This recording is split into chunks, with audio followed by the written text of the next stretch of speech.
Check 1, 2, 10, 55, and 19, 20, 21. 1, 2, 3, 4, 5. Ichi, Nissan, Chi. 1, 2. Hello, hello. Japanese, probably. Japanese. 2 years, and I can only cut this down. 2 years, that's what you get. I know, sayonara. Sayonara. Japanese Saka. for adios.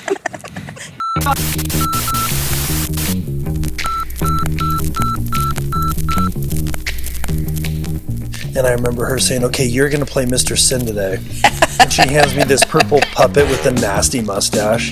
Pop the little puppet up, and literally on cue, 80 kids out there all, boo, no, yuck, I hate that guy. I was like, man, these guys are trained on cue. Like, I don't know if they got candy for doing that or what. But Oh, man. They just want to come down on deep someone. theological teaching. Deep theological teaching. Well, Hey everyone, welcome to Together We Build. My name is Chris. I'll be hosting this episode, which is typical. I'm typically hosting these episodes, which is it's always fun and exciting. I'm here with Prudence and Joni. This is the third part of a series. If you haven't seen the first two parts, then you need to. You need to absolutely see them. So go back and watch the last two parts of this series. It's absolutely been amazing. I'm super excited to dig into it. I'm not going to ask you how you're doing, Prudence, because I always get in trouble. Joni, how are you doing this morning? I'm doing great. I am so blessed to be here and to celebrate a birthday. Oh, that's right. Yeah, We are filming this. We're recording this on Prudence's birthday. Yes. And she turned 27 today. Congratulations. Happy birthday. 27. 27. I actually enjoyed my 30s more than my 20s, so I'll choose the 30 number. Okay. 37? 37. Yeah. I'm actually 82. 82. I mean, You look great. just what Yes. coconut face cream We can are do. selling this face cream. You can purchase it I'm just on the kidding. Kingdom Learning website. Chris, don't tell him that. We actually don't have that on the Kingdom Just Learning kidding. website. Just kidding. Although I bet you we would sell it though, Yes, if we did. would. Yes, we would. Yes. So, yes, happy birthday. Congratulations. Thank you very much. It's very exciting. Yes. All right, we need to get into our trivia. There's a lot to cover in this episode. I want to make sure we don't miss anything. That's super important. So to set things up, we've got to do the trivia that we've been doing. Of course. So the last two episodes, you guys have both scored 100% accurate on every trivia question. So congratulations. We're hoping to keep that going. I don't remember that. And the rules are simple. Just get it correct. Ready? Are you ready? Here we go. The first trivia question is, excuse my phone ringing. In St. Louis, Missouri, it is illegal for a firefighter to rescue who? The Pope. In St. Louis, Missouri, it is illegal for a firefighter to rescue It came into my who? mind. I said Prudence says the Pope. I would say cats, Cats. but they're not a whom necessarily, but it could depends be the on cats. who you I are. mean, because if they are considered an invasive species, Yes. maybe they're not allowed to keep Are them cats going. considered an invasive I species? don't know. Maybe in St. Louis they I are. consider them I invasive. don't know. I consider they they are- get in your face. They don't care about what you. They only care about themselves. That's fairly invasive. Definitely. They're narcissists. You guys are very close. Very. I'm going to close. say rats. I'm I going thought to you change said the my mind. Pope. I'm going to change my. I reserve the right to change my mind. In St. Louis, Missouri, it is illegal for a firefighter to rescue undressed women. Oh, my. Well, that Let is. them burn. Let them burn. I suppose. Just let those women burn. Hey, Put some moving clothes on, or Are you're you fried. dressed, ma'am? Because I can't rescue you unless you are. So, You need to get dressed before. bathrobe. It's on fire. I don't even know. Wow. Stockings. Let's move to another really sensical law in June. In Wyoming, not any other month. In June in Wyoming, it is illegal to take picture of what? In June. In June. In Wyoming? In the month of June, in the state of Wyoming, in the United States of America, it is illegal to take a picture of what?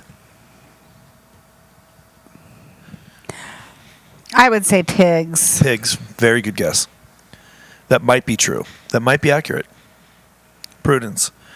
Lay on the super I don't genius. actually know. There's just so many choices, and I just can't land on one, Chris.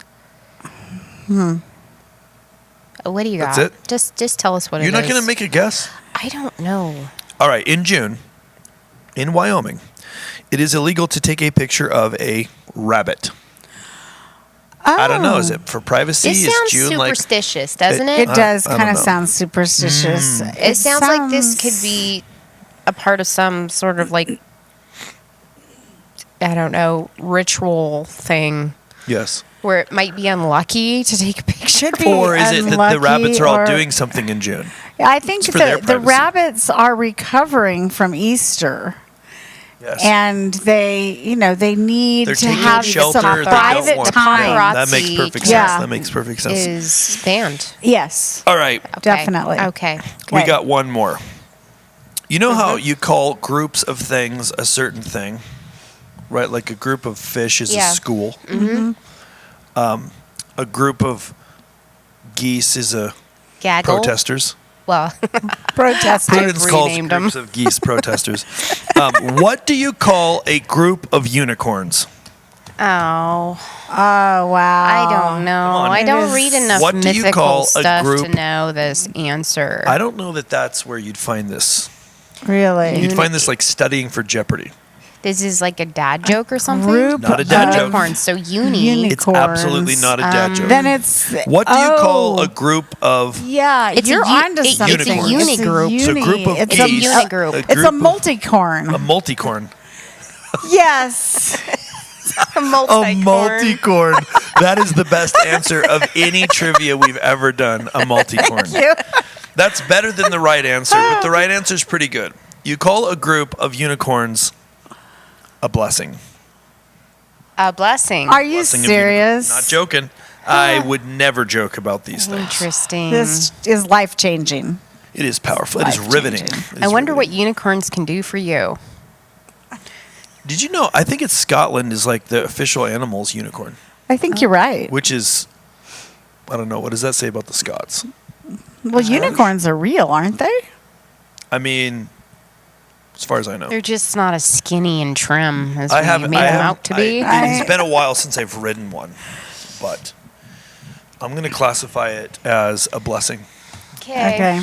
All right. I have like 80 more of these, but we're not going to do them today. We're going to save those for future episodes. Instead, today we're going to pivot to the third part of this super important and super timely topic. If you haven't seen the first two episodes, you absolutely need to go see those. You can find the links in the show notes. You can go to Eagle Mountain TV and you can find those. You definitely want to see them because we really dig into the importance and a bit of Joni's story. But just as a recap, Joni, can you give us just a quick recap of your background that kind of will set us up for talking about why it is so important for us to be paying attention to this topic right now, the topic of abortion, and kind of how the church needs to and what its role should be and how it needs to play a part in abortion. Could you kind of set up a little bit of your story? Just a recap for those that haven't seen the other two episodes, and then I want to jump right into kind of what the next is and the hope that we all need to have right now. Right. That's great. Yeah, so I grew up in a Christian home and I knew the word, I knew the Lord, I loved the Lord. Ended up falling fast and hard and had 2 abortions at ages 18 and 19. Had no idea the damage that I was doing. I did it to hide my shame and because I didn't really have support for any other solutions.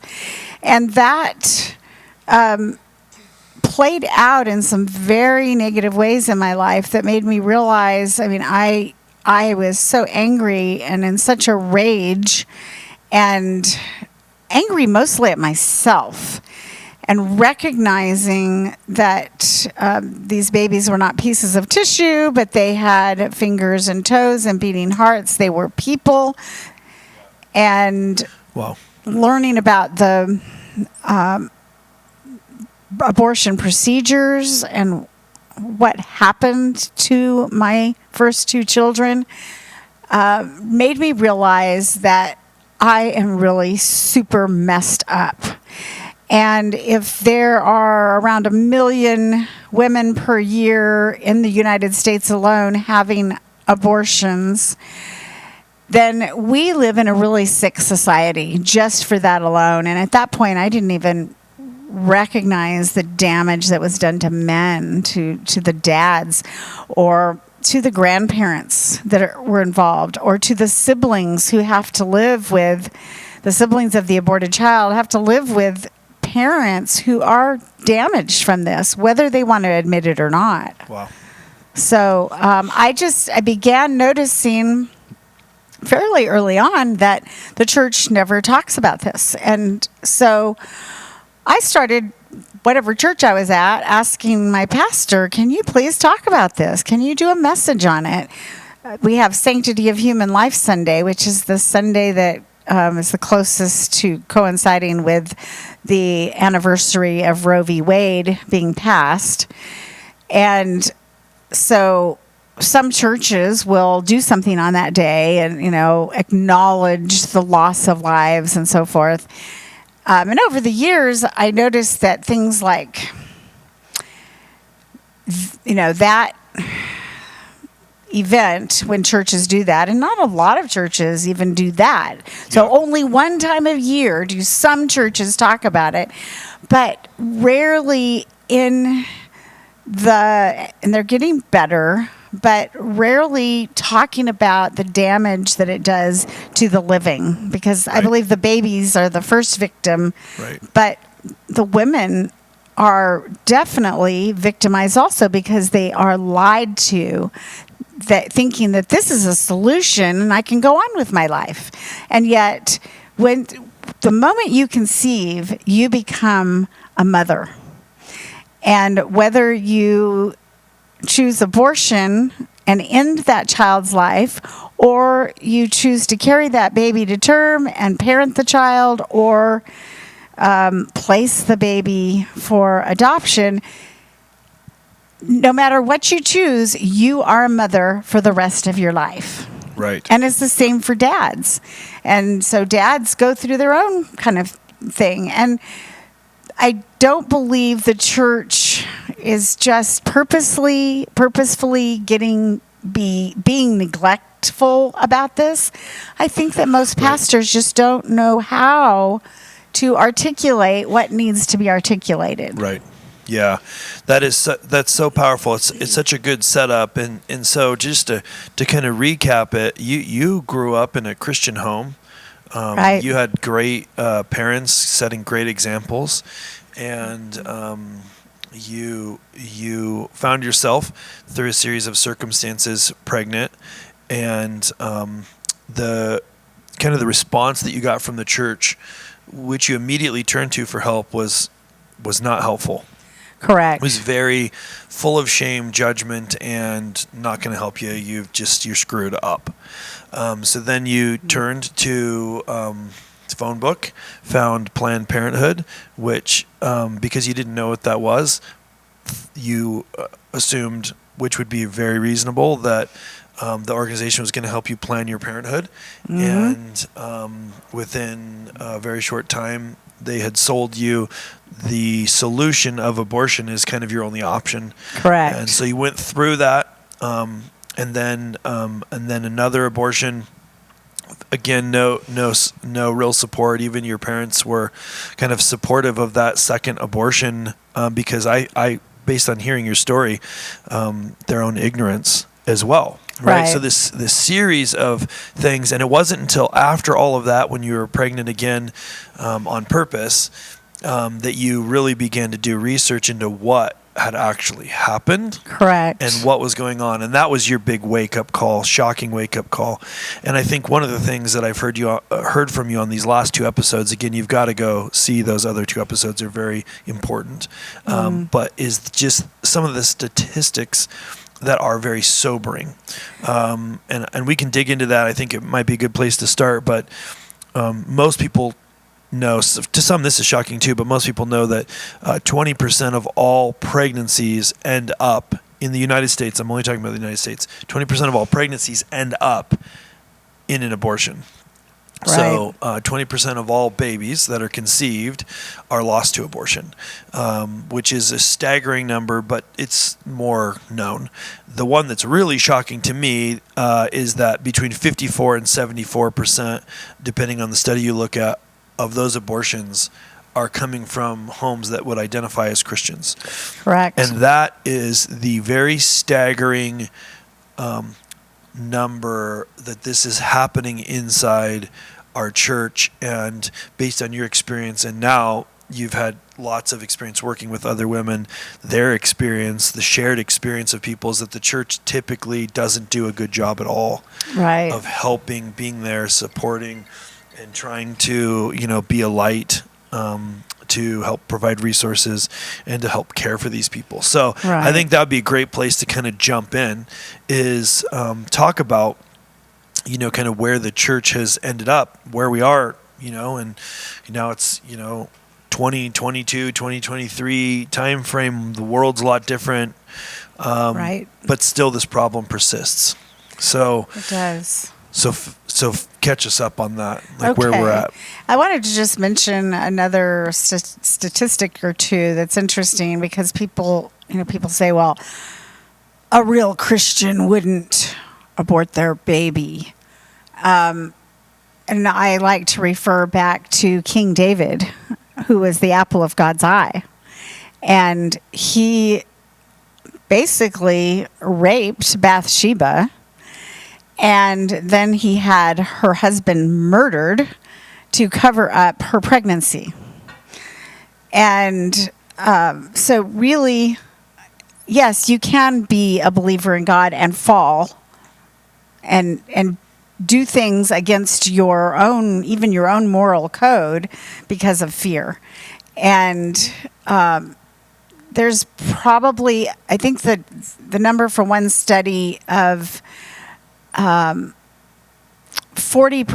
of the Christians who have abortion, or nearly 40%, were going to church regularly at the time of their first abortion.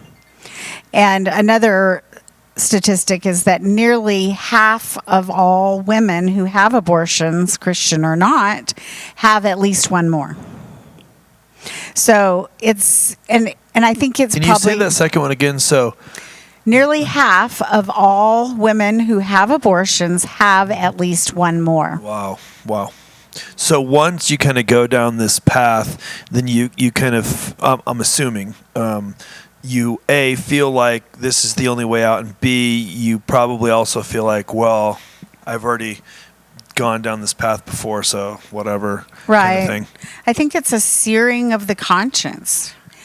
And I always marvel at women who, they've had 3 or 4 abortions, and then they choose life for an equally inconvenient pregnancy. And I think that takes an incredible amount of will and, to be empowered by God to be able to do that. In fact,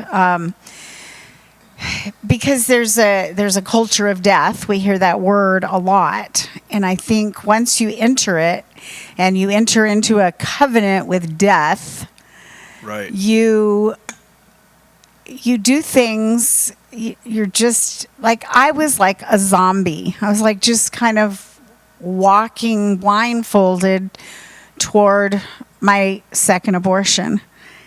And God did give me some ways out of it, because just as it talks about in Corinthians, he never allows you to be tempted beyond what you are able, but with the temptation, he allows for a way of escape. And he gave me 3 chances to not do that, but I still pushed through them. I just ignored them. Right. Because I was bent on doing it. And I didn't have the conscience that I had the first time, where I went to the church for help. And I assumed that they would help me. And I think a lot of people do, those who do take courage, There are a certain number of churches and a certain number of pastors who would recommend an abortion. For there's Right. certain denominations that feel that's just fine, and so that's very confusing. It's very confusing. For sure. So, I want to press into that a little bit. So, one of the things that I've been learning from you on these last 2 episodes, and then this one, is that the church, in many ways, in many areas outside of abortion, has abdicated its responsibility away. And in abortion, this seems to be very, very, very true, more true than almost anything that I've ever seen. It's not that the church, right? Like it's super difficult, by the way. There's tons of exceptions, okay? So we're not talking about the exceptions. So you don't need to write in about the exceptions. Okay, there are some. But just generally speaking, the church is kind of like, it cares about the topic, but for a lot of reasons isn't dealing with it, and kind of is said, well, I care about the topic, so we need to legislate, we need laws, we need to make this illegal, we need to we need pregnancy resource centers to deal with it. And I believe the laws are super important, and I believe the pregnancy resource centers are super important, and we shouldn't stop with that. But another one of the statistics that you talked about was countries where abortion's 100% illegal and has been for either ever or a long time, then abortion's still radically present. Right. So laws in and of themselves are not going to fix the problem. It's a heart issue. Can you Right. speak to that? Yeah, it's a heart issue, but it's also a support issue. It's a heart issue not just for the woman. The woman gets blamed for the entire problem of abortion. When not one woman besides Mary gets pregnant without a man's The assistance assistance of a man. Right. So why is it a women's issue? Because the pro-choice movement wants us to keep it a women's issue. Why are men leaving women to deal with this alone when that's their baby? That is another part of the culture of death, and they have bought into the pro-choice movement's line of thinking that the man really doesn't have a say. But a man does have a say, and a man needs to be empowered to have that say, and that's something that's one area that the church needs to work on, and not just buy into whatever the world is saying. That's We right. don't realize we're Yeah. doing that. Yeah, we're inadvertently buying in, is what I hear you saying. Yes. And, it's very subtle. I have never seen any other issue in which the enemy has so many sneaky lies Yeah. Yeah, for sure.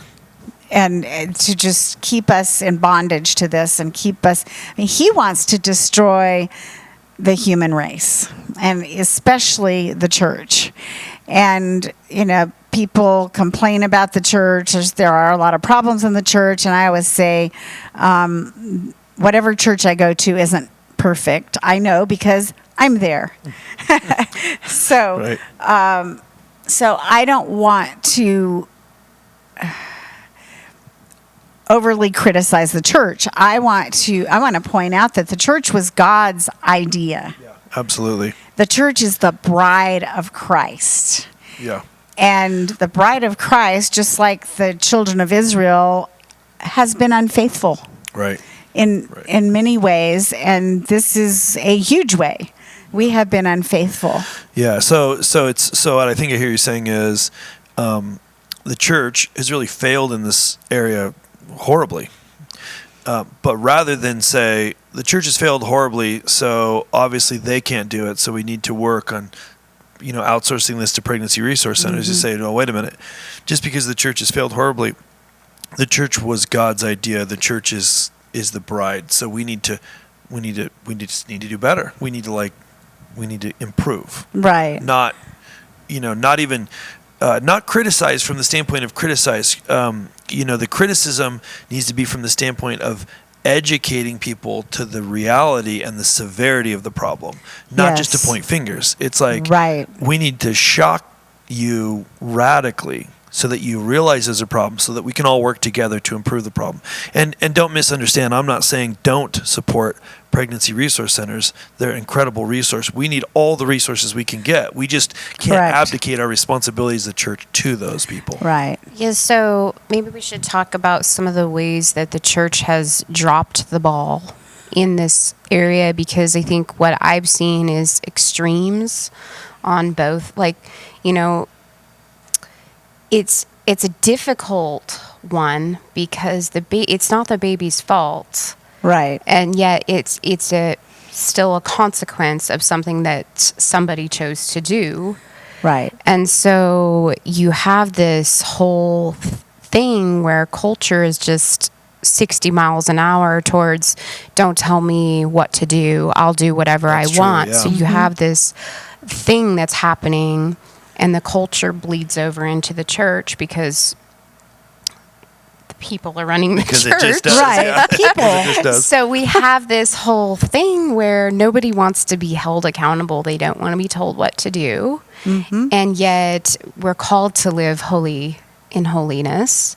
And so you have to learn how to teach that, and at the same time give grace for those that have made a mistake.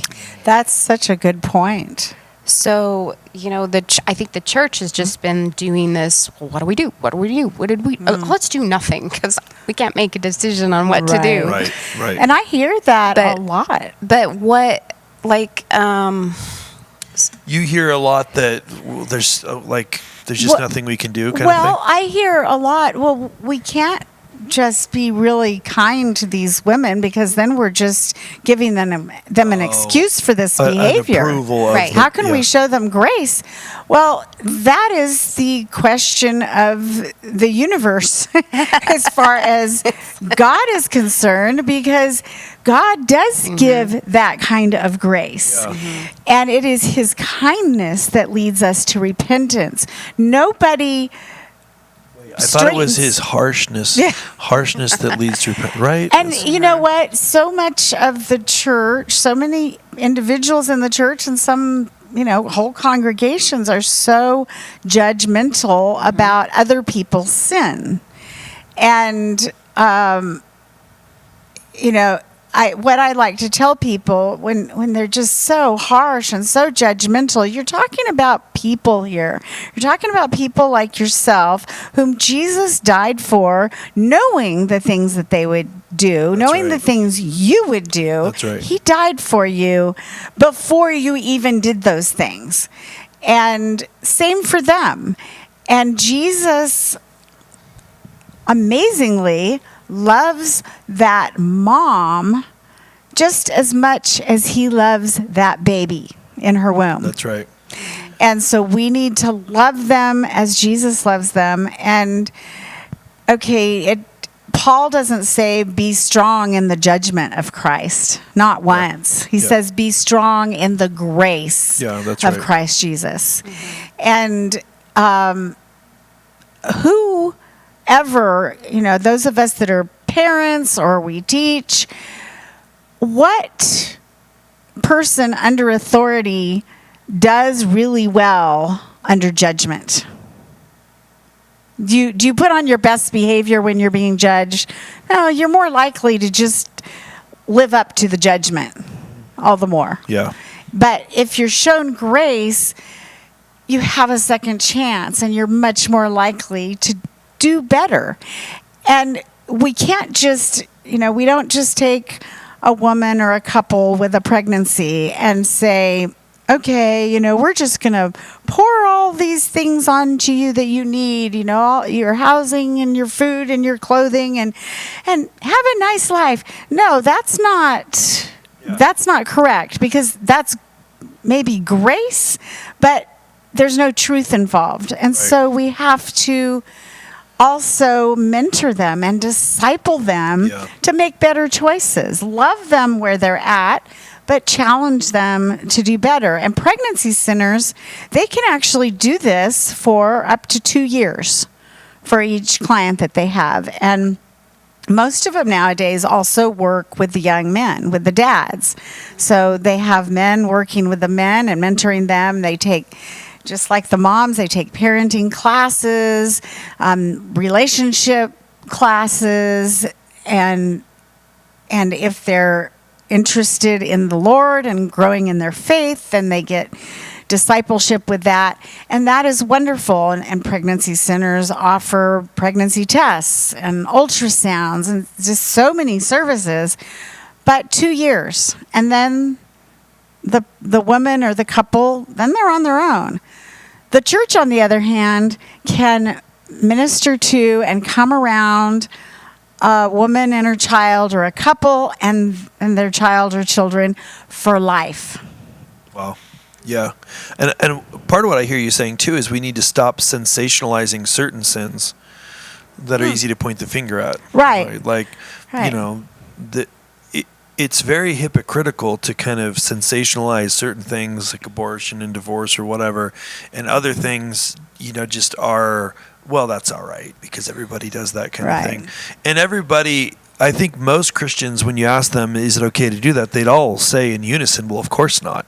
But the actions kind of dictate that they don't really believe that. Right. That they believe that certain things are worth ostracizing and certain things are not, will bring you in, but for this you can't. And I think that's one of the things I hear you saying is we need to stop doing that. And we need to be looking at this like what it is, which is somebody that needs the grace of Jesus and support. Right. If our goal is to go into all the world making disciples of nations, then we need to be equippers of people. Right. Not, you just don't leave people on their own to figure it out. And it's always astounding to me that how can we not have gotten this yet? You need grace and truth. Neither one is okay, is good enough on its own. If it's all truth, which is what a lot of the church has been for decades, we're head knowledge, we know what's right and we know what's wrong, and we're all good people and we would never do anything wrong. When, behind everybody's smile or innocent looking face is a sinner. All of us. And here's the difference between the sins. Okay, well, first of all, there's a study that I quote in one of my courses where everybody that was surveyed, this was regarding pornography, everybody that was surveyed, and these were Christians, people who identify as Christians, in every age group, believed that it was worse to tell a lie than to look at porn. So that's an interesting that's really odd thing right there. Yeah. It is very odd. On the other hand, there's only one difference between one sin and another in God's eyes. And that is the consequences of it, the natural consequences. All sin, according to the Bible, deserves God's wrath. We all deserve death. But so telling a lie,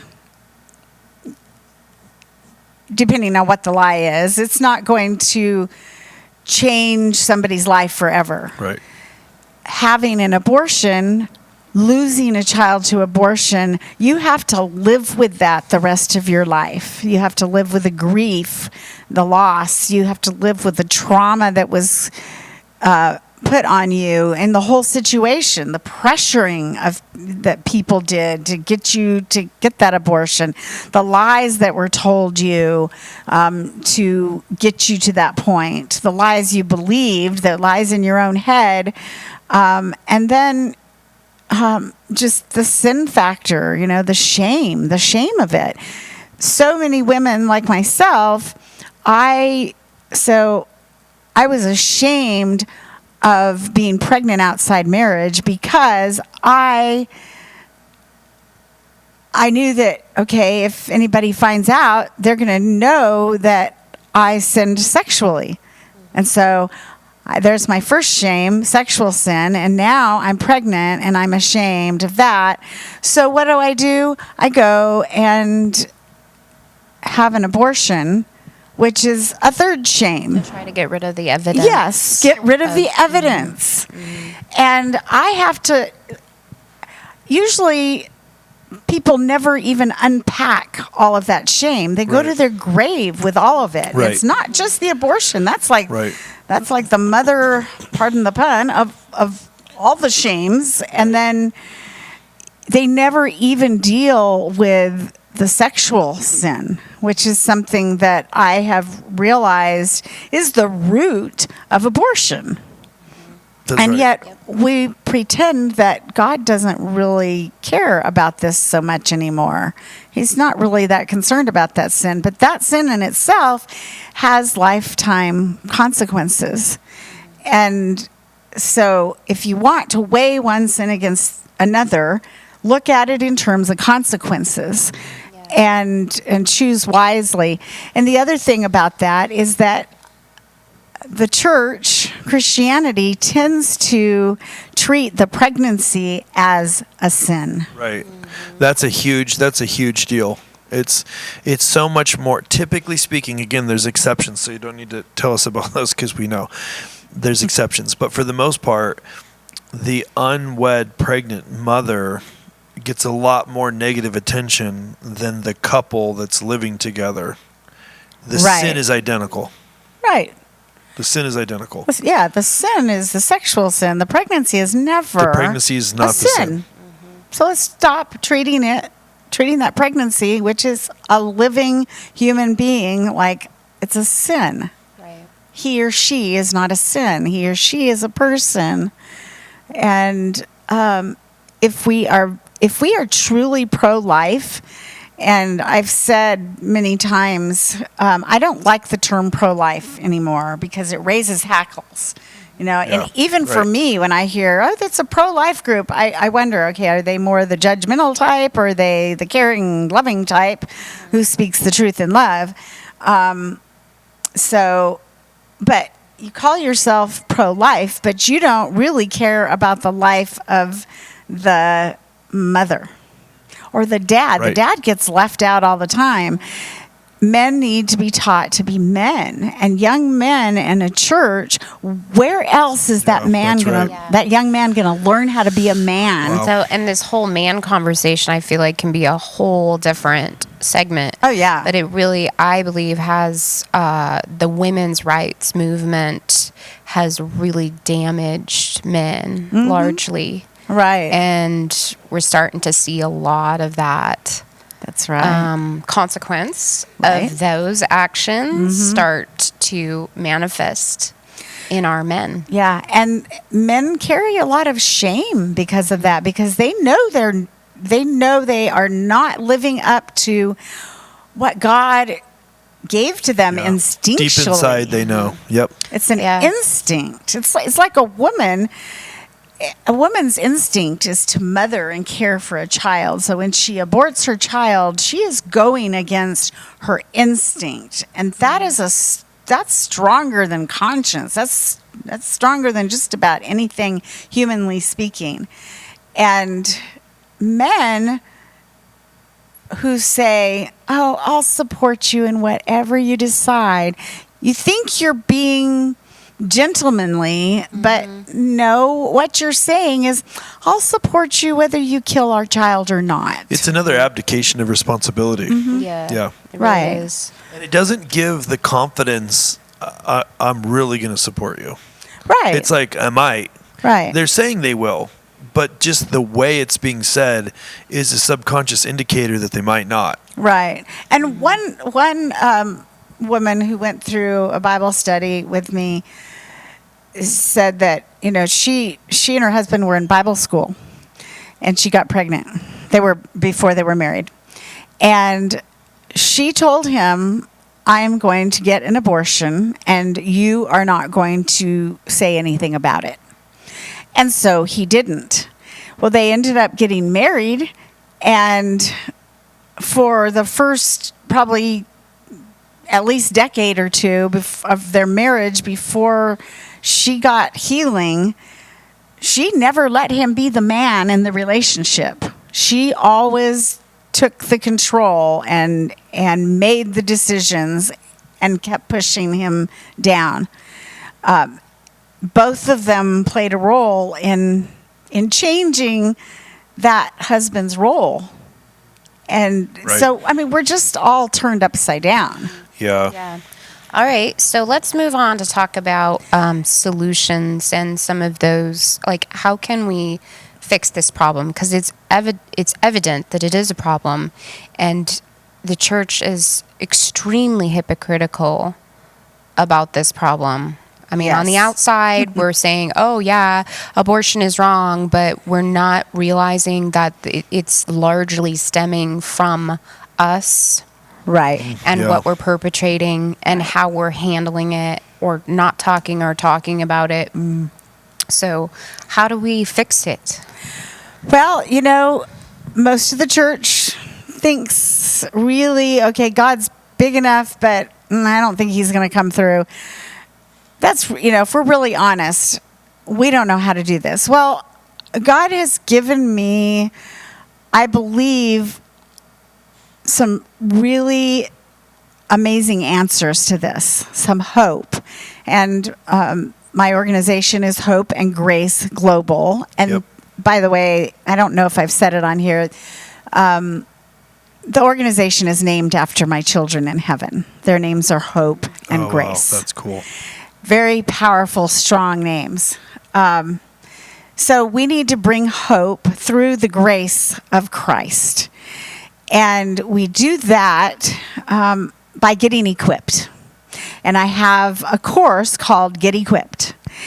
And this course walks us through, there's 3 sections. The first one is God's design, because we have to look at how did God intend for us to be.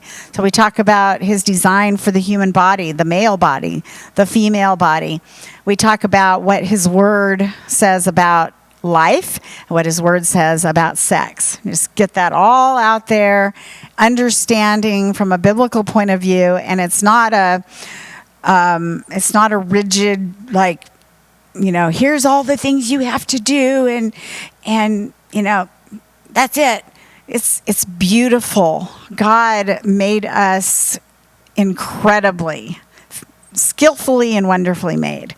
Yeah. And then we go into the section called Mankind's Perversion, where we have totally messed up God's design. Yep.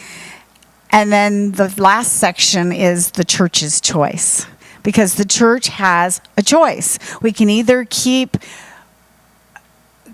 going week after week, allowing these problems to continue, or we can do something about it. And we talk about, so the Get Equipped class is basically just, it's to motivate you through knowledge, through truth, that we have a serious problem and we have a choice. And we can either choose God's ways or we can choose the world's ways. And we're talking corporately as the church. Individually, we always have those choices, but the church does too. For sure. And so corporately, we need to come together, each individual congregation. And my dream, my hope would be to see multiple congregations coming together to learn to get equipped. And then the next course after Get Equipped is Be the Solution. So instead of being part of the problem, and the church has been a large part of the problem, you can't have the majority of abortions on Christians without the church being a large part of the problem. So the Be the Solution is where we tear down the strongholds. It's where we learn the new battlefield tactics. When you go to war, when an army goes to war, the generals don't base their strategies on strategies from a war 50 years ago. They learn about their enemy. They learn where their enemy is is doing the most damage, and they go in there. And so we, the pro-life movement, have been fighting this out in the world and trying to change laws, change legislation, which laws are as fickle as anything in the universe. What you're trying to say is we have to go find the roots of that weed.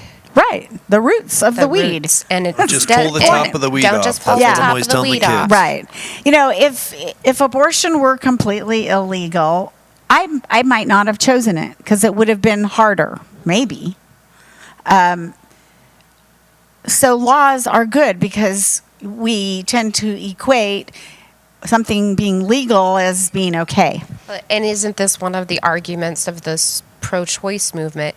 If you make abortion illegal, women will have to go to the back alleys with coat hangers to get them done. Right, which that was debunked by Bernard Nathanson. He was formerly an abortionist, and he said that those statistics were made up to help promote abortion. But essentially, they're saying if you remove the law, it's still going to happen. It's still going to happen, and it's in true. In a sense, they're admitting that. Yeah, they're admitting it, and it's true. So what are we going to do about that? Are we just going to keep fighting the laws while we are handing our own children on a platter to the abortionist? Yeah.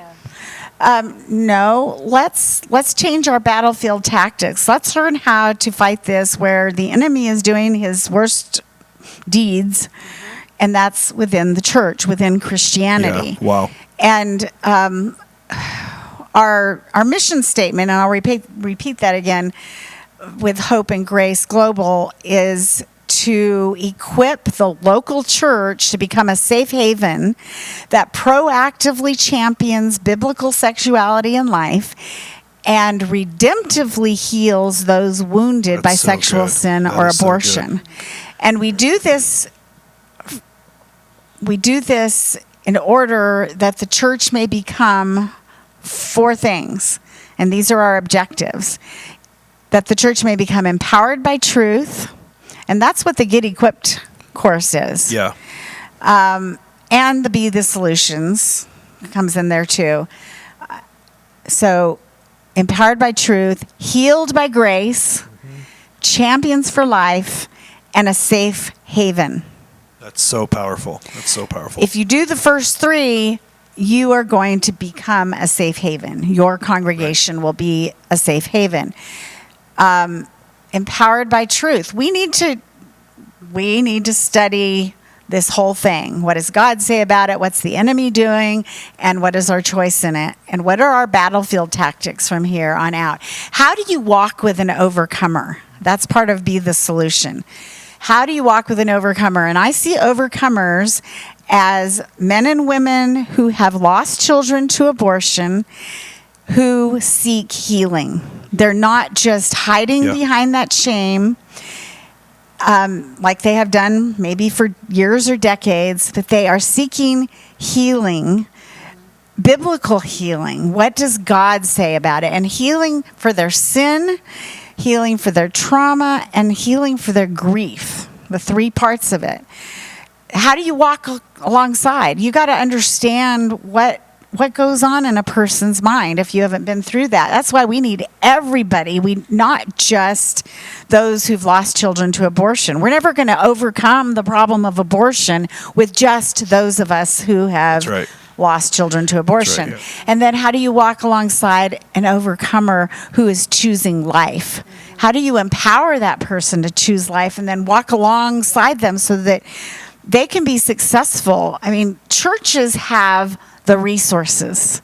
Churches have the mentors. Churches have the healers, the people who help people heal emotionally and spiritually and relationally.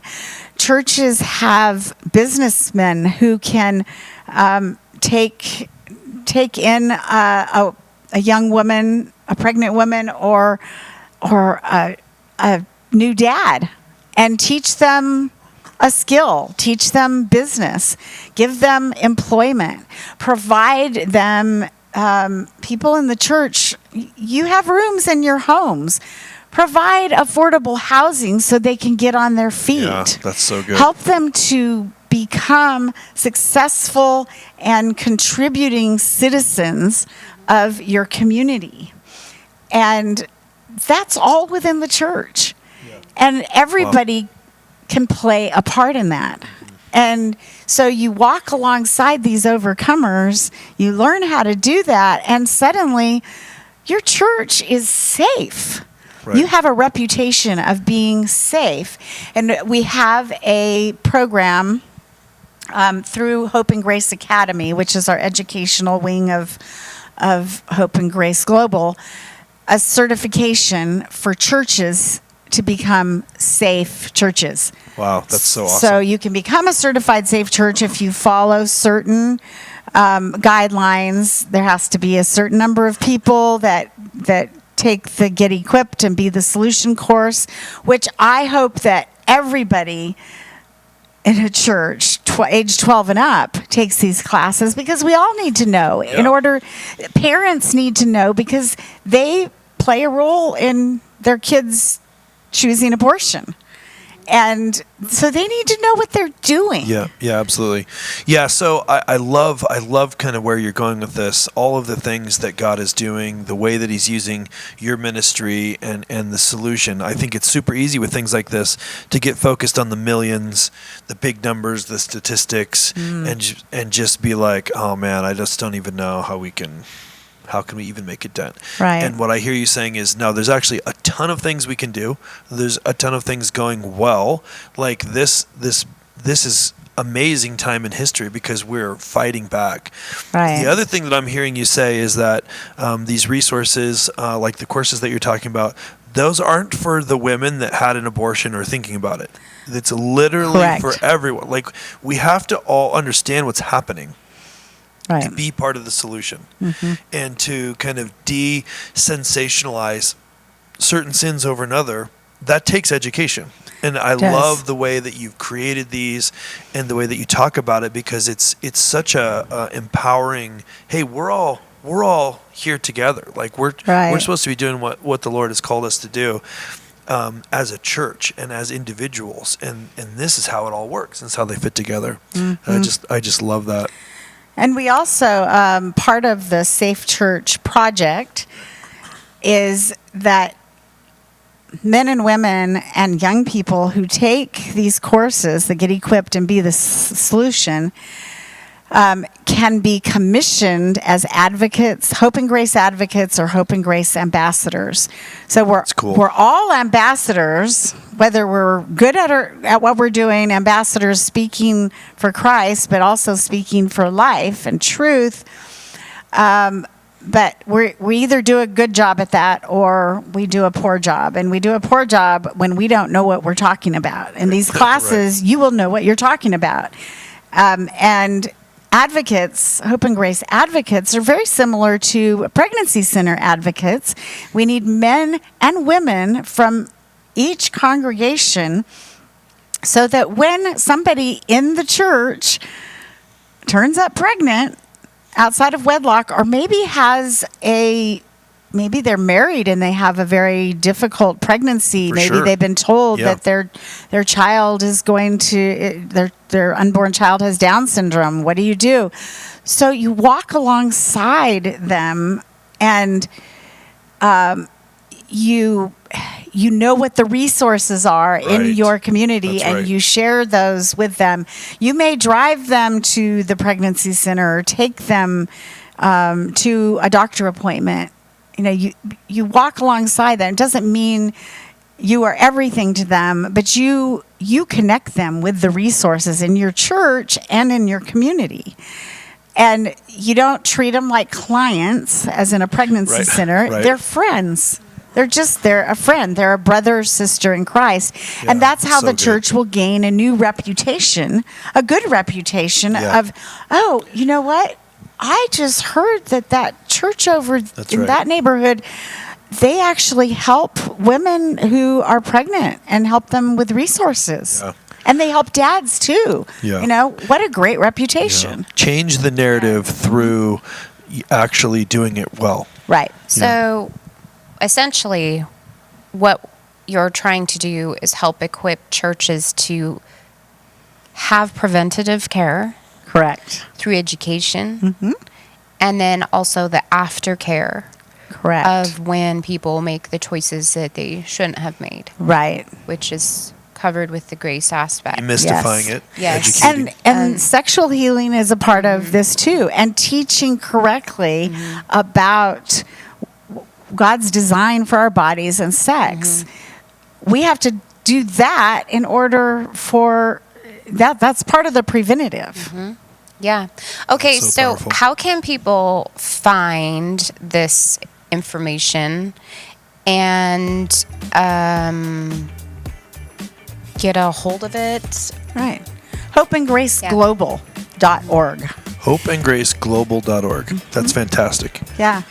Yep. So Joni, I feel like this is not an accident that you're developing this materials, that you have gone through your experiences. It's one of those.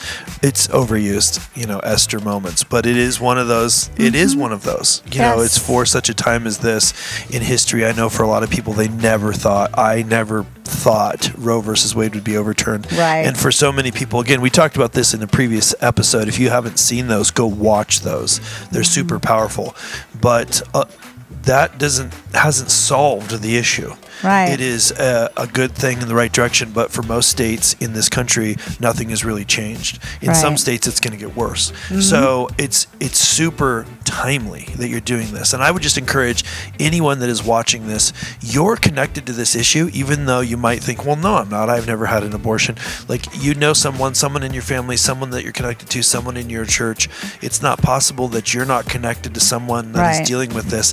And let's just say, in some crazy exception that you are, you still can be part of the solution by Right. being Yeah, because we equipped need and to be educated. prepared. Right. And I need to be guarantee prepared. you, every person knows at least one person who has lost a child to abortion, probably multiple ones. Right. If you don't know them, work at becoming safe, a place that they Exactly. can share that with. Exactly. Yes. So, and I think the statistics that you talk about kind of make that apparent, right? So don't take that as a discouragement. Don't take that as negative. God is doing so many things. There is so much opportunity now to see everything that He's doing. And I just appreciate so much the work that you're doing, Joni. Thank you for spending time with us. You guys, she's got a ton of amazing resources for her ministry. You can find all of those. There's e-courses, there's books. She's written 2 books. Go check that stuff out. Take a second to share this as well so that other people can hear this message. And if you haven't heard the other 2 episodes, go watch those as well. It's a big to-do list, but I know you can do it. Joni, again, thank you so much for everything that you're doing. Thank for spending you. time with us. Thank you. Such an honor. And the courses will also be found at kingdomlearning.life. So you can find the courses at kingdomlearning.life as well. And we hope to see you guys in those courses. And again, thank you so much, Joni. It's been amazing. Thank you. We'll see you guys on the next episode. Thanks.